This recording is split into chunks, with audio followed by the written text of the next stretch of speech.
Welcome to the latest episode of 5 on the Floor on the 5 Reasons Sports Network. Thanks for joining us on your favorite podcast app. We're on Podbean, Spotify, Google Podcasts, Apple Podcasts. We're also on Dash Radio on their Nothing But Net channel every single weeknight at 7 p.m. Make sure you're subscribing to 5 Reasons YouTube. If you hit that subscribe button, you will know the posts up 5 hours as soon as the game ends, before Floor, an hour before every game begins, and shows throughout the week on all South Florida sports. Also, 5reasonsports.com. Make sure you spell that one out.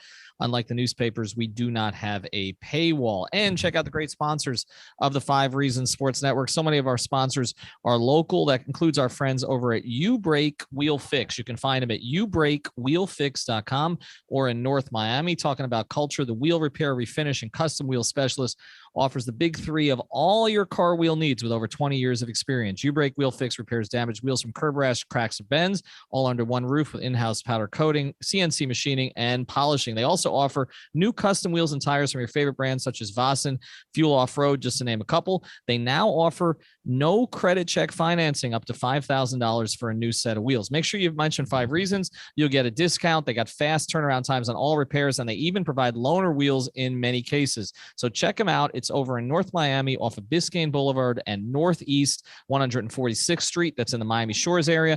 Go to ubreakwheelfix.com or call 305-748-0112,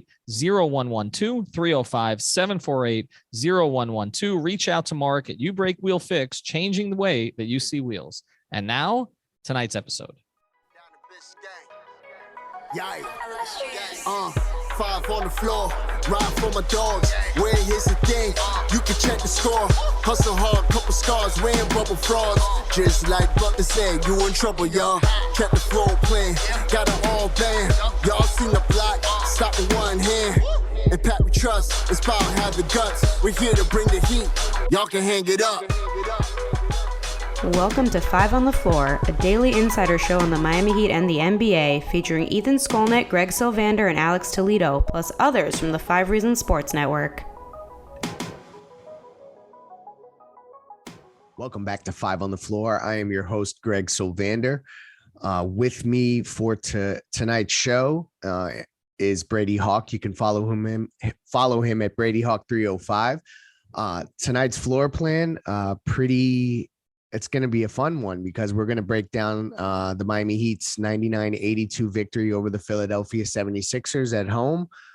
It was a game that was not the most aesthetically pleasing game, we'll say. There were definitely some clunky moments, but overall the Heat gutted it out and now are a full 3 games up in this Eastern Conference standings. And I just want to reiterate as we open here to everybody that, and I said this early on in the season, and I just want to come back to it. And I just want to acknowledge it as we are getting closer to the end of this season. I have never been more confident about a Miami Heat team being a contender, being able to go and win a championship since LeBron James, Dwayne Wade, and Chris Bosh had Heat uniforms on. Like, that's just, I felt that very early on. 1 seed I didn't even think was possible. The fact that they're positioning themselves in a way that now they're going to, maybe with, if there was some really bad collapse, they could fall out of the 1 seed, but 3 games up is a lot at this point. So to me, I think it's important to just recognize that they're so much better than I think any of us thought that they could be. And so now I jump off the soapbox. I had to say that we have to give this team flowers. There's so much. Brady said it before this show started, and I'm going to let him talk now. He was like, this team is just so much fun. And it's so true. Like, from a sheer basketball perspective, it is so much fun. There were some things that weren't as fun, but Brady, let's start with the fun stuff.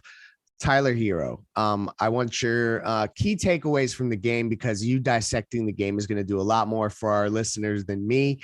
But also, I'd love to hear just what you thought about Tyler's game, because I thought he did some really, really interesting things against this Philadelphia team. Yeah, I think the first thing, and I'm sure we'll get into a little bit more, was the zone that they saw, because they just saw it for such a long period. But not to get into it too much right now, but the way that when Tyler entered, he was their only zone buster that they had on this roster tonight. Like, he was the only guy, and he immediately got them to shift it a little bit. Then when they got to the bench unit, they started going zone and kind of shifting into man midway through the possession, because Tyler was kind of just breaking the middle of the top of the zone, getting to his floater, which is becoming a staple of his game. We constantly talk about the mid-range pull-up. We talk about so many things. Recently, just kind of over this recent stretch, strictly, that floater has just been really something. And it's something I asked him about a couple of games ago, was like disguising it with the lob pass, because it's something, first of all, that the guy on the other side, James Harden, basically mastered. Trae Young's really good at. He's getting to that level of kind of disguising it in a way that it's making it hard to defend. So that's kind of where it starts. I just feel like, for one, being able to get to those spots, I feel like is discussed, because I feel like last season we discussed in so many of these podcasts, the separation thing of just trying to get to those spots on the floor. He's getting to those spots and he's taking advantage of those spots. So that's what kind of sticks out. And a lot of the times where he's doing his best work is in the lineups where he's the headliner, where he's running these bench lineups and he has Gabe and Caleb and Max and Dedmon next to him and he's just going. It's just big time stuff. I just looked at over his last 6 games. He's averaging 25 a night, and I think they're 5-1 in that stretch. Probably one of their biggest stretches of the season, one of their toughest schedule, little slates of games that they've had. Like, if this isn't a headline of being sixth man of the year, I don't know what is, because for him to take over in this way, one turnover away from going 4-0 against a Bulls, Bucks, Nets, Sixers 4-game slate is pretty impressive. But it's just more about the way that he's doing it. 1 for 3 from deep tonight. Like, I like that number. I like that he doesn't have to rely on the 3-pointer and have to go into that strictly, that he's able to kind of dissect defenses. I talked about last game, the pick and roll stuff. We're still seeing that, obviously not as much tonight because we saw zone, but that next level to kind of dissect these things inside the arc is just what kind of sticks out for him in a playoff setting, because we always talk about half court offense and kind of going down in the playoffs. I think they have a lot of trust in him in that setting compared to last season in the first round. No, I totally agree. I think that there's a degree when you see him getting those 2-point buckets, that he's feeling good, because he's not just kind of relying on a step back 3-pointer and hoping that you're hot that night. He's really getting to the spots that he wants to get to. I'm totally with you there. And we're going to touch on a bunch of guys. So just so you listeners know, as we're going to go quickly, but there's a lot of guys that I want to discuss about tonight's game and how they kind of showed up or did not. And one is the guy that you named there that was part of some of these lineups with Tyler, where Tyler gets to be the headline scorer. But towards the end of the game, when the zone had bogged the Heat down to the point where I think every Heat fan was like, can the clock just run out? Caleb Martin came up with 2 huge defensive plays to completely disrupt their ability to even get into any kind of zone or anything like that. Caleb Martin, he's so impressive. Brady, I don't know how the hell they found a player with this much talent that fits in and has such athletic ability, and that nobody had him. That just blows my mind. Talk about Caleb Martin tonight specifically. Yeah, I think, speaking of the zone again, we were kept talking about how are they going to break it. When they started getting a rhythm with that second unit, it was like, stay with this group. And they kind of did. They inserted Jimmy in for Gabe to get a little bit more size. And they rode that lineup out, and that obviously led to good things. But if you look at the box score, you see 14 points, 2 steals, 0 rebounds, 0 assists. Like, if you were box score watching tonight, that'll stick out as your opinion of Caleb Martin, because he simply took over. After the first steal, he got that steal where he hit the pass and then got the open dunk. After that point, every possession he had his fingerprints on, because he had straight rotations, the top of the zone, he was everywhere, just altering shots offensively. He was about to take another corner 3, and then he got the foul call when he did that sidestep that's becoming a signature of his. He's just doing so many things. And we talked about this the other day after, I think it was the Nets game, where we said, like, his biggest moments have come in the biggest games at the biggest times, where he shows up in clutch moments. That I just feel like when we talk about rotations, and we talk about Depot Day coming up on Monday, the stuff he provides, like, it doesn't come down to him scoring offensively, which it does with a lot of these guys. It comes down to him just being out there, like the defense, the being in the right spot, like all that stuff matters. And when it comes down to it in the fourth quarters, he just always is. But it's also 5 for 7 from the field, like his efficiency every night, like everything is aligned with a Heat player, that it really is wild, to your point, that they found this guy out of nowhere, that it was just, so let me get the second half of a twin to take a flyer on. and now he's closing games in the biggest stretch of your season. Really just makes no sense. Right. Thanks, J. Cole. I read that article. I think it was from the Charlotte Observer. Shout out. I can't think of the author at this moment. But shout out to that article where it talked about J. Cole got connected with Caron Butler to get Caleb Martin a look-see from Miami. And now look at them. Because you're right. Like, think about this 4-game gauntlet, this Chicago, Brooklyn, Milwaukee, Philadelphia thing. Like, Caleb Martin plays an integral role in all of those series, but in different ways. It's just, it's weird the way to even be able to quantify what he does. Cause you're right. He's like a hooper. Like, you're not looking for him to do one specific thing. You just put him on the court and he just connects things together. So definitely shout out to Caleb Martin. We got couple of other guys I want to talk about because Bam Adebayo didn't have the greatest game at times. And I think that there's a conversation to be had there about the matchup with Embiid. But before we go any further, I want to tell you about one of the great sponsors of the 5 Reasons Sports Network, and one that works very closely with myself. All of my appearances on 5 on the Floor are sponsored by Water Cleanup of Florida. Go to watercleanupflorida.com. So if you're looking for a property damage assessment, anything that has to do with, if you had water damage, or you have mold, or you need anything, water removal or extractions, drying, dehumidifying, mold remediation. These are all things that they can provide for you. Cleaning and disinfecting. So they're experts at all those things. They are servicing Delray Beach, but also all different parts of South Florida. They are proudly serving Boca Raton, Delray Beach, Boynton Beach, Coral Springs, Parkland. So that's water, mold, fire, rebuild, 24-hour even emergency service. So you can contact them at 561-408-7835. Michael and the team there are great. They'll take great care of you. That's 561-408-7835. That's Water Cleanup of Florida. Visit them at watercleanupflorida.com. All right. I am still sick, so I apologize to the listeners for my my voice, and also just the fact that you have to listen to this nasally version of myself, because I know I usually sound like that anyway. But so back to this game, Bam Adebayo versus Joel Embiid. I started getting messages in the first quarter. Does Bam look shook? Does he look intimidated by Joel Embiid?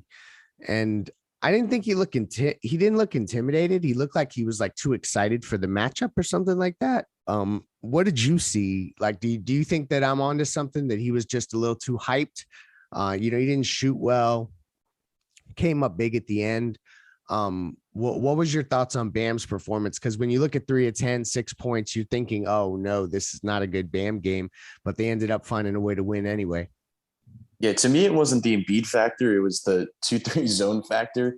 That was the biggest part of the 2-3 zone for me. When I'm watching this, the way to exploit it is Bam Adebayo. Like, he's the way to get this. So we talk about, you have to get the ball in the middle. That's where you make your decisions. That's where you make your kickouts. That's where you make everything from that spot on the floor. But the way to get to that point is you have to take advantage of the shot in front of you before you start making those kickouts and making those reads. And he just wasn't taking the mid-range jumper. He almost split carries in a lot of ways with Jimmy in the middle of the floor, but Jimmy wasn't taking that shot either. That's why I was saying before, like, ride out this bench lineup, because they can kind of dissect this zone a little bit more than what we saw from the starting lineup. But it was just more about Bam taking that shot. And it's the same thing we talked about, with the Brook Lopez factor of taking the mid-range jumper when it's there, or different bigs that drop off. He just has to be confident in himself. Like, it doesn't matter what the box score says. It doesn't matter how many shots he's missed before that point. Like, to get to a certain point in the Heat's offense, they need him to be aggressive, but they also, against these certain coverages, need him to take certain shots. And that was just one of these nights where that's where it kind of comes down to me. Like, it didn't feel like one of those nights where he needed to attack, because there wasn't really an opening there for him to attack. There wasn't a matchup for him to attack.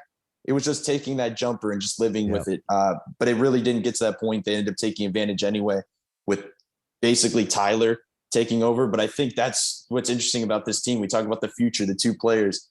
If these 2 players can bounce off each other in these ways, where if Tyler can take advantage of Bam having a rough night, or Bam can take advantage of Herro having a missed rotation or bad defensive play on the other end. Like that's what makes this duo so interesting, because up to this point, up to this past maybe 2-week stretch, I don't think I've been to this level of saying these two can play and bounce off each other at this way. That's a really good point. And a couple other things about Bam's performance that I think is worth pointing out. 6 points, 3 of 10. He still got up double-digit field goal attempts in 31 minutes. So just like for reference, when he shot 21 shots against San Antonio, he played 34 minutes. When he got up 30 or 21 shots at New Orleans, he played 35 minutes. Just so recently, he played 37 minutes, 33 minutes in recent games where he got up 17 and 15 shots. So he was aggressive. And I think that that's important that we continue to see that from Bam. And here's the other part of it. He didn't just shrink in terms of getting heady because his shot wasn't falling. He was still active on the glass. I think that there were some plays defensively that he still played, well, and did the things that he needed to do, just with managing Embiid and all of the flailing and the fouls that really were annoying the hell out of me. So ultimately for me, this it looks like a much worse Bam game than I actually think it really is in the grand scheme. But let's move to Jimmy, because I felt like they couldn't guard Jimmy tonight. Jimmy looked sharp. He looked sharper than he's looked recently. I know he had 4 turnovers, so that's never great, but got to the free throw line, was efficient, just looked like he had his touch back. I guess it's good that he had a couple days off, and hopefully if they can secure the 1 seed, he'll get more of those. Anything special from Jimmy tonight, or was it stat quo for the most part from your perspective? Yeah, I don't want to point out the zone, but that's like another element, is I just kind of point out that kind of threw off his field goal percentage, because I would agree. Like I felt like his touch was back tonight. I felt like around the rim specifically, like he was finishing well. 6 of 15 he ended up going, because it felt like he was doing those like one hand push shots from the free throw line that was just really unconventional in that zone. So ugly I think in that third quarter, I think Butler and Bam were like 2 of 9 combined, and they were like the ones that took all the shots except a couple from Tyler at the end of the third. That's problematic. I know Spo just said something along the lines after the game that they may end up seeing more zone. Like if teams are watching what they just did, having these issues, some teams are going to throw it at them and they have to be able to respond. I think this is a good thing that they saw it, because at this point of the season, they need time to kind of figure out that coverage. But Jimmy's going to be a big piece of that as well. But he did look sharp, like 8 of 11 from the line. When he has the 2 factors of finishing well around the rim and getting to the line, like that's important. And it's also specifically getting to the line against this team, because when they have Harden and they have Embiid, we know that they can kind of dictate pace because of the way they can get to the line. If Jimmy can semi-match that, because he's not going to do it at the same level, but if he can kind of match that in ways, and Kyle's also in this realm, because if he can do it too, they're going to have to draw pace, get the pace back in their direction in this type of matchup. And I think Jimmy has the ability to do it because of the reason of we talked about with the Bucks. Like this is a team where he can hunt a Tyrese Maxey, he can hunt these type of guys. And that's when he can get into his jumper. It's when he get into his finishing, because he's just much better when he gets those type of switches. Yeah, no, you're right. There's a difference between what Milwaukee can throw at Jimmy and the things that Philadelphia can do. They're going to have to do some collective stuff that Milwaukee just has bigger bodies that can do individually. So spot on there. We're going to close up shop on this game, cover a couple more things that I thought were noteworthy. And then not look ahead too far though, because we're going to do an entire episode dedicated to the return of Victor Oladipo. But before we do, want to tell you about one more of our great sponsors here at the 5 Reasons Sports Network and 5 on the Floor. And that is Prize Picks, my favorite daily fantasy app on the planet. It is super easy. Daily fantasy made easy. It's basically like 3 steps. 1, you go on the app and you pick your favorite stars. You can select anywhere between 2 and 5 players, regardless of sport. You choose their over and under. So you pick whether each player will do well or they're going to have an off day. You know, they'll have all of their statistics there. They'll give you a number. Are they going to go over this many points, under this many points? Like tonight, Jimmy Butler was 19.5. I went over, and I hit that one. I didn't hit all of them though, unfortunately. But the fun part of it is you can stack the players together, and then you can do like a 4-pick or a 3-pick power play or a flex play. So essentially you watch your players win. You can win up to 10 times your money. Use the promo code 5. That's FIVE. Use that when you sign up and deposit. It will double your initial deposit up to $100. So that's Prize Picks. Download the app wherever you download apps, but go to prizepicks.com for more information. Use the code 5, FIVE, to double your initial deposit up to $100. All right, Brady. Couple more things and we're going to close out here. I thought it was interesting that PJ Tucker and Duncan Robinson were such non-factors. It felt like. I thought that was an interesting wrinkle here. That Max Strus, ended up finding ways to get open. I guess maybe it's just because he just doesn't care and just throws it up from wherever. So I'm interested to hear your thoughts about how PJ and Duncan fared tonight. And then Gabe Vincent had a great game, and I don't think we should go this whole podcast and not mention him. So we need to mention him at some point. I'm trying to hit everybody so that it's equal opportunity for everybody. But the last part that I'm interested to hear from you on is, do you think this would have been any different, and how so, if James Harden had played? So first, let's skip on back to PJ and Duncan Robinson, and then we'll close with the James Harden stuff. Yeah, I think the PJ element was, I think really early on, he had the one field goal was when Bam kind of hit him in the pocket. He had that little baseline floater. After that, he didn't hit another shot. And I think that has a lot to do with, once again, the zone. And the reason I keep bringing up the zone, first of all, is we saw the zone basically the entire game. Like, this wasn't one of the Heat's little stretches. Like, they faced this 76er zone basically the entire second half. So that kind of restricts some things because the corner sprays just weren't really there, especially with the way that, like I said before, Bam and Jimmy in the middle weren't taking advantage. So the kickouts weren't there. They were kind of flying out. And he's not a guy that's going to take a contested in any fashion in the corner. Like, it's going to be a wide open look, and he just wasn't getting many of those. I think that's another reason why he didn't close. Part of it was that lineup was rolling. The other part of it, I just don't think this was a matchup that he was really needed at the end of the game defensively, and he wasn't providing things offensively in that way. Duncan Robinson, second half, I don't think he even had an attempt. But the thing is he's an element of this matchup that I think is the exploitable piece. Like, if they were to match up in a playoff series, I think he's the difference maker, because as we saw early on with the way Embiid plays on that deep drop, they leave. It's basically you have to eliminate his individual defender. It's just like eliminate one guy and he's going to get a decent look, and he just has to take advantage of it. Like, it just comes down to Duncan hitting open shots in that series. And I think many people will take, that bet most nights. It's also an element of putting Thibault. If he gets going, they have to put Thibault on him to try to take those screens. Then it leaves a guy like Tyler open and it lets him kind of go. So I feel like Duncan in that type of series really opens things up. We didn't really get to see it that much in this one, but I think Kyle being back kind of opens that up a little bit more, because with the ball handling he has, it kind of gets Duncan other looks. He's not the focal point, but it really does just come down for him. It's hitting open shots. And then Gabe, he kind of did Caleb. It. Instead of Duncan doing it, Gabe did it tonight. You know what I mean? Which is weird, because I feel like everybody loves to compare Max and Duncan, but Gabe and Duncan are kind of comparable in those ways. But he is a guy that I feel like he goes under the radar so many times, because we're getting to the point where we expect it. Like, we expect a 6 of 8 night, a 4 of 6 from 3, a 16-point night. Like, the things he's providing in that way, and a lot of those threes, much like I said with Caleb, a couple of those shots were like really big, like where it cut down to 4 or 5 or 3, and he hits a 3 and he kind of puts it right back up to where it was.